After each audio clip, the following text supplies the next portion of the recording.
Hello, hello.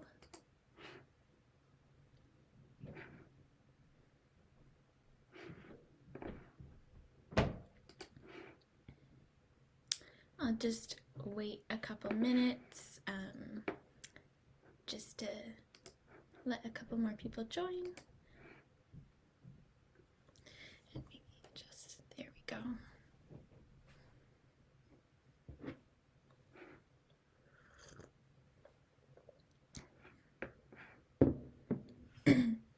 So today we're going to be talking a little bit about some breathing techniques or strategies and how they can help us sleep, and just some fun facts about those. We'll try a little bit, we'll try out some of those breathing techniques and do a little reflection activity about them. So yeah, stay tuned. I'm just gonna wait a couple more minutes and see if people want to join in. Hello!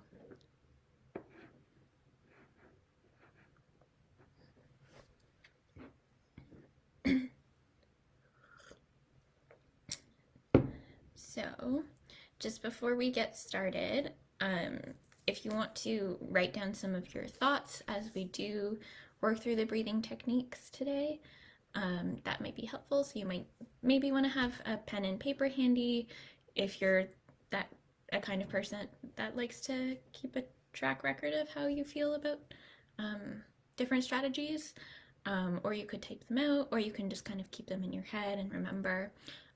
But if you do want to write them out, just have a pen and paper handy.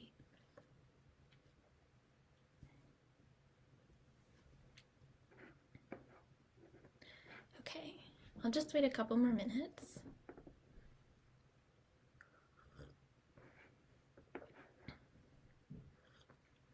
I hope everybody is having a lovely Tuesday. It's Pancake Tuesday, so if you haven't already made dinner, I highly suggest pancakes. So, yeah, just to recap, welcome to this evening's Facebook Live. Today we're going to be talking a little bit about sleep in senior or 55 and older population, and how it can be affected, and then some techniques that we use or that you can use if you find yourself in a position where you can't fall asleep, or you've woken up and you can't get back to sleep or something like that, because sleep is really important. Okay.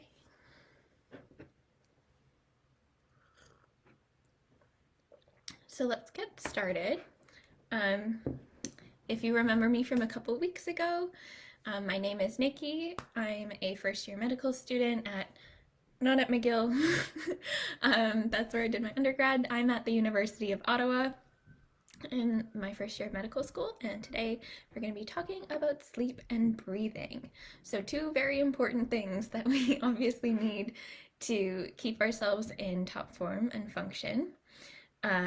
But I feel like they're two things that are often quite overlooked when it comes to healthcare. I don't often talk to my doctor about how I sleep, or it's just not as big a concern in my mind, but sleep is so important, so it really should be something that we're talking about a lot more. Sleep is really important for memory consolidation. So sleep is the time when your brain takes memories from short-term storage and moves it to long-term storage so that they really remain ingrained. So for example, if you're trying to learn something, if you're trying to remember something, sleep is really important for that. It's also just important in general for keeping our circadian rhythms. So just maintaining a regular sleep schedule is really good for keeping your hormones in balance. There's a lot of systems in our body that require a good sleep and wake schedule, and so we really want to ensure that we're doing everything we can to maintain that good circadian rhythm, because if not, some systems in our bodies might not like that too much. So, for example, your stress hormones are very much regulated on a sleep wake cycle, so that our 24-hour circadian rhythm, where cortisol, which is your immediate stress hormone, is elevated when you wake up, and then it should decrease throughout the day. And so maintaining a normal sleep schedule is really important for maintaining a level of cortisol that is only risen at certain points in the day. We don't want it risen all the time. It should be lower at night and it should be higher in the day. And things that can disrupt our sleep can disrupt rhythms like that in our body. So we all hear this general, like, you should be getting 7 to 8 hours of sleep every night, which is lovely. And if you can get that, it's great. I know I'm definitely somebody that relies a lot on my sleep every night. But obviously that number is going to vary for people. Some people are okay with 6 hours of sleep. Some people really feel better on more. So that's just really up to your, like, how your body functions. Good evening. So we're talking about this today in the context of older adults who often experience reduced sleep quality. And there's a couple reasons for this. The biggest one, I believe, is stress and worries and things that just come up in your day-to-day life. For example, your job, stuff like that. Those worries can make it harder to fall asleep, or if you wake up in the middle of the night, they can make it harder to stay asleep. There could be worries. There could be other chronic conditions, so some other things that can affect sleep are things like obstructive sleep apnea, where you wake up several times in the middle of the night because your airway gets obstructed.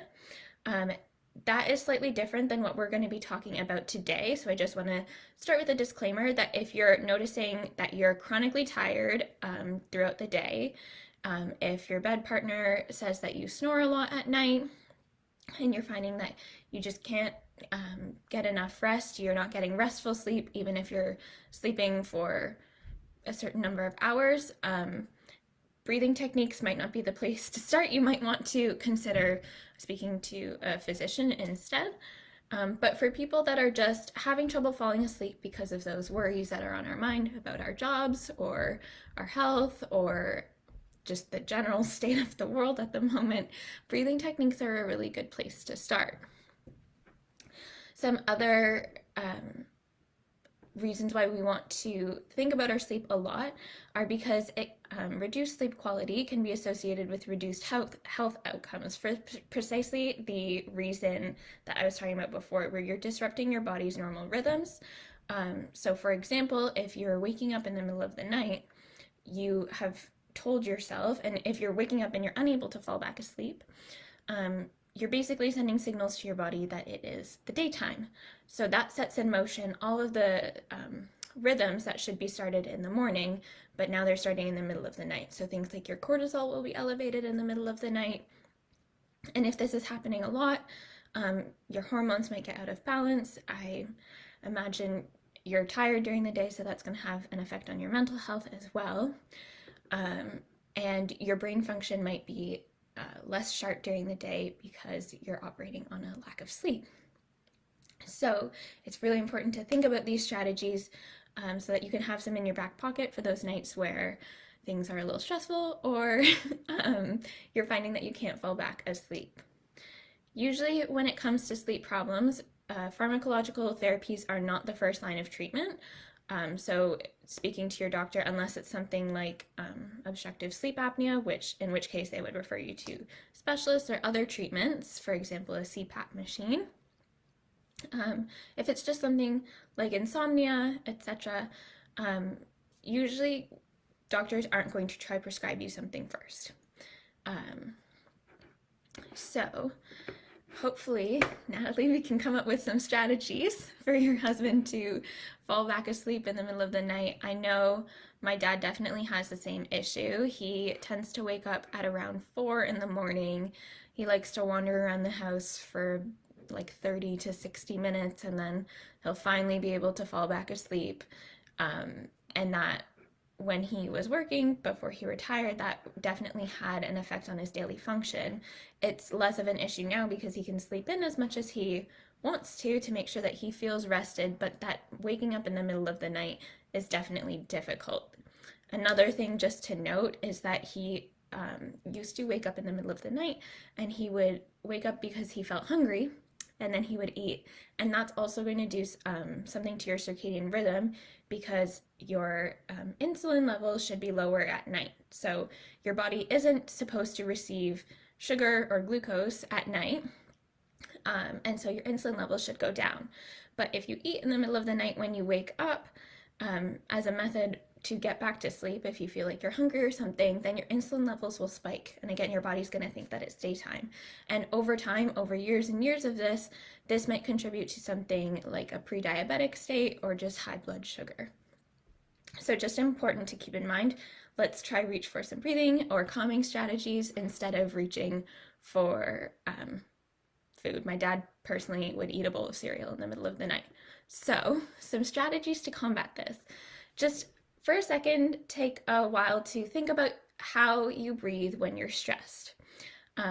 Make a little mental note in your mind of what you think, how fast you think you would be breathing, how your mind would feel, just all of those. You can write it down if you want, if you have a piece of paper handy. So personally, when I'm stressed, I would probably breathe a little bit faster. My heart rate would be elevated. I'd probably, if I continued in a stress state, it would probably just lead into a vicious cycle where I can feel my body tensing up, and that's just not going to help me calm down. So your breathing is really rapid. It might be a little bit shallow. That's the breathing that we want to avoid.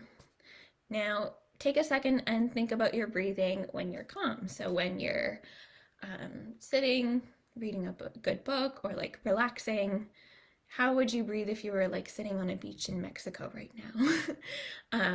Probably a lot slower. Deeper breathing, that would set your mind at ease, your heart rate would go down.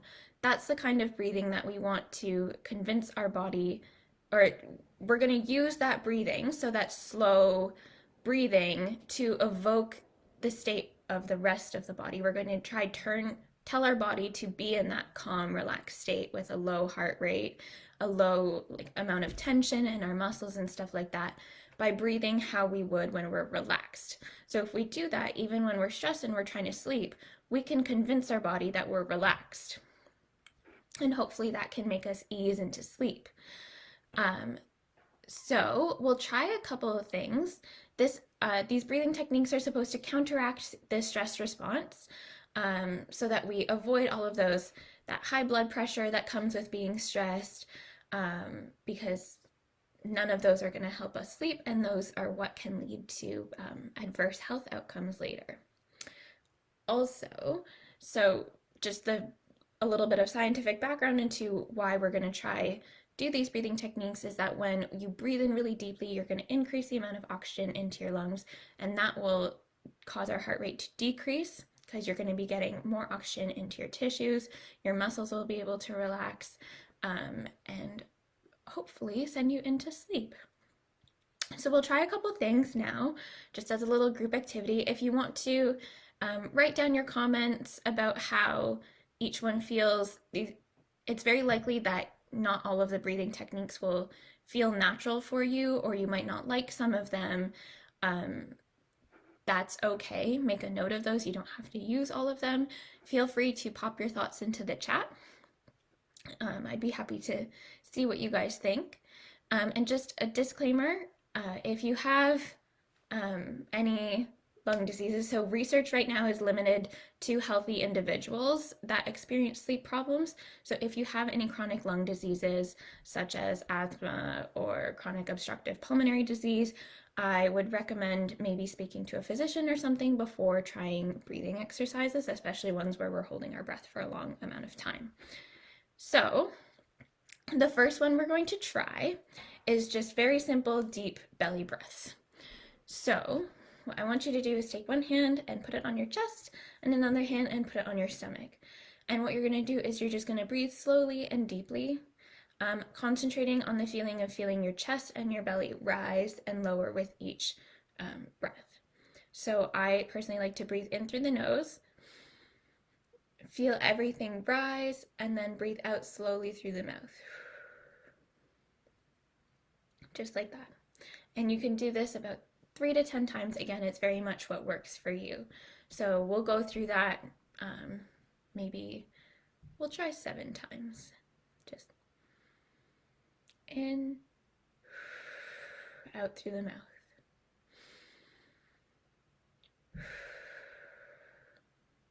Again, in through the nose, out through the mouth.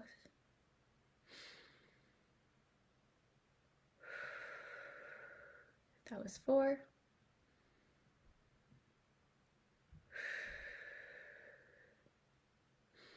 In through the nose, out through the mouth. Last one.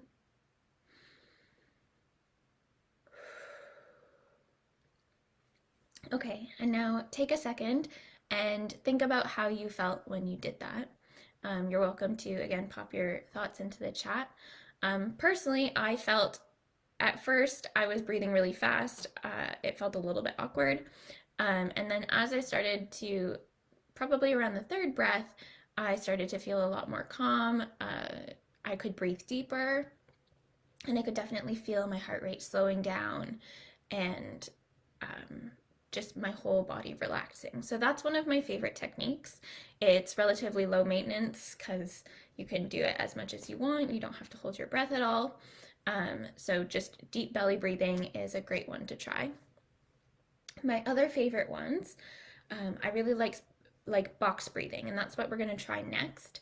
So that's you breathe in for 4 counts, you hold your breath for 4 counts, you breathe out for 4 counts, and then you hold your expiration at 4 counts.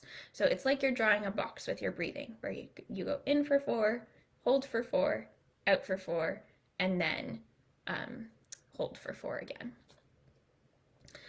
Yeah, Natalie, I totally agree. It's definitely hard to get your breath to slow down at first. So that's why some of the holding your breath techniques might be helpful, because it kind of forces you to slow down and count the length of your breath. So we'll try that box breathing. We'll try it 3 times, and then we'll reflect and see how we feel. So you go in for 4, hold for 1, 2, 3, 4, out for 4, and hold for 4. Try that again. And hold, out, and hold. One more time. In, and hold, and out, and hold. Okay, so that's your basic box breathing. That's another one of my favorites because you don't have to hold your breath for too long, so you don't get like lightheaded or anything. And I like the visual that comes along with it. So fun trick, that's also a good thing to use for children because you can draw that box with them, and that's a nice visual if you're trying to get kids to calm down or anything. But yeah, box breathing, I find it's hard for the first time to practice like holding my breath. And again, it gets more natural. I wouldn't recommend doing it for as many repetitions as you would do something like belly breathing because you're holding your breath. But that's another great strategy to try calm down, evoke like a slow breathing technique, and get your body to relax. The next one we're gonna do is called 4-7-8 breathing. So that's kind of what it sounds like. You breathe in for 4 counts, you hold your breath for 7 counts, and then you breathe out for 8 counts. And we'll just do this one maybe 2 or 3 times. It's a little bit more difficult because you're holding your breath for a lot longer. So this personally is not one that I like to use to try get to sleep, but some people really like it. So we'll try that. So breathe in for 4, Hold for 7, 6, 5, 4, 3, 2, 1. Then breathe out for 8.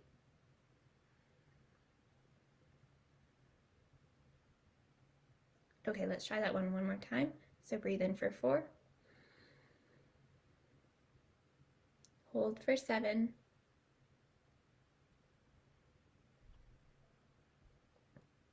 And then breathe out for 8, 7, 6, 5, 4, 3, 2, 1. Okay, so we're just going to do that one twice because it's a little hard for me to talk and do the breathing at the same time. But yeah, how do people feel about the box breathing versus the 4-7-8 breathing? Personally, I prefer box breathing. I find 4-7-8 breathing, I get a little bit more in my head about the numbers, so I have a little bit more trouble kind of keeping track of my breathing and having it calm me down. But if it's something that works for you, yes, I totally understand feeling lightheaded. You're holding your breath for quite a while. So if it doesn't work for you, don't stick to box breathing or belly breathing. Like, they all work. We're just trying to trick our bodies into thinking that we're really calm and relaxed. So the last one we're going to try is actually, it's a meditation strategy. So if you've ever done like a headspace meditation or something like that, there's a point in the meditation where the leader will tell you to count your breaths. And I really like this one because you're not changing anything about how you breathe. You're just giving your mind something to do, and you're really bringing your attention to your breaths. So I find that my mind stops wandering as much when I'm counting my breaths, and I find that it makes me think about how I'm breathing. So I do, even though I don't have to consciously change anything about my breath, thinking about it makes my breathing more calm and slow.